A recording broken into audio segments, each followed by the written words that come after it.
There are two things that I want to leave you with before I turn this over to Kimberly.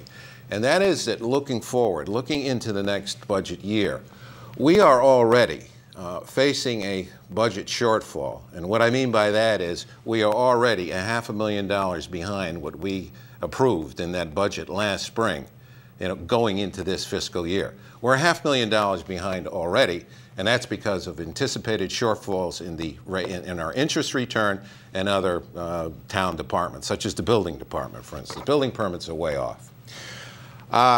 And finally, my last point, and what I really think is the elephant in the room, so to speak, is that we depend to a great deal on the educational cost-sharing grant from the state of Connecticut. That comes from Hartford.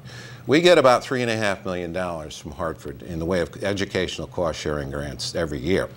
Now, $3.5 million, out of a budget, out of a Board of Education budget of $48 million is no insignificant sum of money. I don't have to tell anybody looking at this tape what the state of the economy in Hartford is. Right now, the budget now is $1 billion out of whack for this coming year. So where we are going to wind up a year from now with respect to that educational cost-sharing money is anybody's guess. I think it is very safe to assume that there's going to be a significant reduction in that money. If it's a 10% reduction, you're talking $350,000. All right. If it's any more than that, you can do the math. If it's 20%, it's a $700,000 hole in our budget.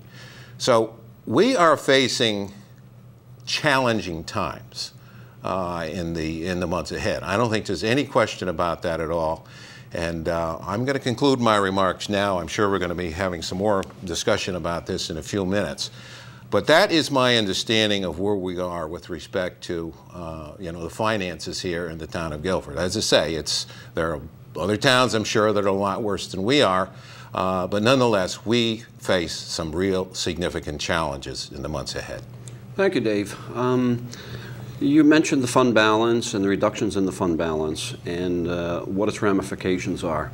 And I think it's important to the voters to understand why we are concerned and why we have been concerned. And the real concern lies in the costs of bonding.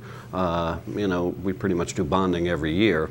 And we have some very, very large capital expenditures under consideration at the moment. That elephant in the room is perhaps a new school or a very significant cost to renovate a school. We're talking millions of dollars that we're going to be in the bond market to borrow. And Kimberly, why don't you give us a little comment on what the impact is of all of this? Well, first, Jim, I want to start out with a little history. It was late last summer or early in the fall that there was a joint meeting of the three town boards, the Board of Selectmen, the Board of Finance, and the Board of Ed, to talk about the bond rating.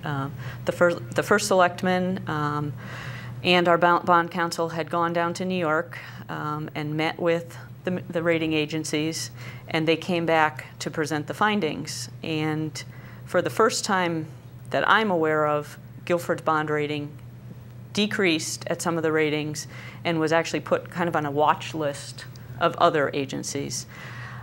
And I have to tell you, as a member of the Board of Finance who, as Dave indicated, have brought up the fund balance time and time again, we've talked about the issue. And being a financial professional, my stomach just dropped when I heard that. It was kind of like everything that we had been saying had come to fruition. And it scared me like I can't imagine.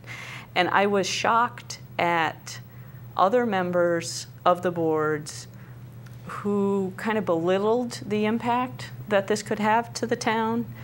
And the time horizon that I was looking at, one point is during that budget year that we were talking about, we actually budgeted to take money out of our fund balance, $1.2 million. And my immediate thought was, okay, we have to fix it. It's early in the year.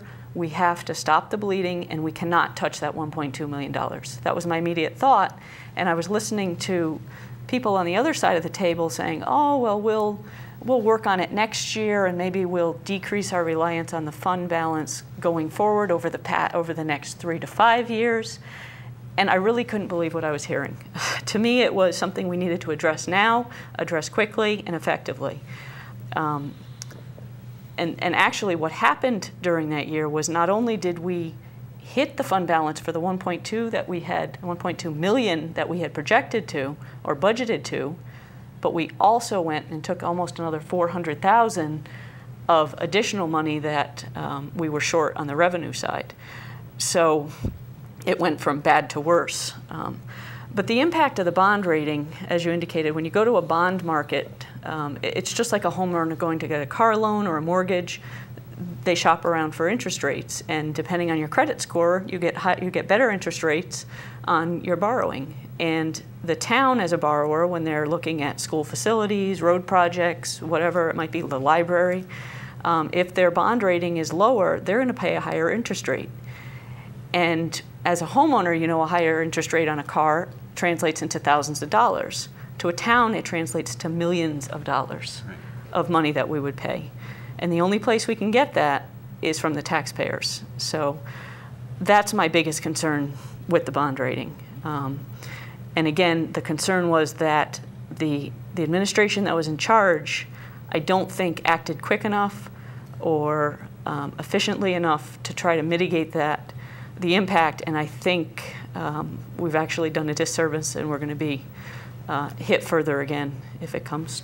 You know, you're absolutely right, and I think probably the most important point that you've made is that there seemed to be a cavalier, response from our opponents, and I would suspect in the next 2 or 3 weeks you may even see a show here on GCTV by our opponents who are going to say things aren't as horrible as the Republicans are presenting them to be, and that everything's rosy and okay. It's not. You mentioned that last year we used what, $1.6 million out of the fund balance. Partly we had budgeted, partly we didn't.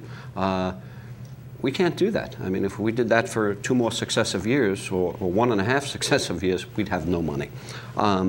Sandy, I wanted to, as a realtor, what do you hear from folks? I mean, you've heard a lot of us, and you've attended a lot of our candidate meetings, and all of the candidates are buzzing about, fiscal issues and that sort of thing.